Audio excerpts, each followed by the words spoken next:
शेषनाग, जिन्हें भगवान विष्णु के परम भक्त और उनके अत्यंत प्रिय सहचर के रूप में जाना जाता है, उनके बारे में अनेक कथाएं हमारे पुराणों और धार्मिक ग्रंथों में वर्णित।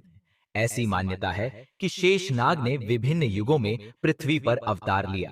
त्रेता युग में भगवान राम के साथ शेषनाग ने लक्ष्मण के रूप में अवतार लिया, जबकि द्वापर युग में भगवान कृष्ण के साथ उन्होंने बलराम जी का रूप धारण किया।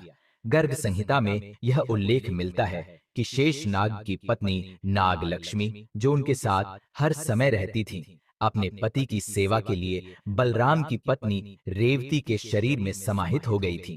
विष्णु पुराण के अनुसार शेषनाग ने कलयुग में भी पृथ्वी पर अवतार लिया। इस युग में उन्होंने महर्षि पतंजलि और रामानुजाचार्य के रूप में जन्म लेकर मानवता को ज्ञान और धर्म का मार्ग दिखाया। यह भी कहा जाता है कि शेषनाग के फन पर ही पृथ्वी टिकी हुई है। हमारे शास्त्रों के अनुसार एक समय शेषनाग गंधमादन पर्वत पर गए और वहां उन्होंने ब्रह्मा जी की कठोर तपस्या की। उनकी तपस्या से प्रसन्न होकर ब्रह्मा जी ने उन्हें वरदान दिया कि चूंकि पृथ्वी सदैव हिलती डुलती रहती है, इसलिए इसे स्थिर करने के लिए तुम इसे अपने फन पर धारण करो।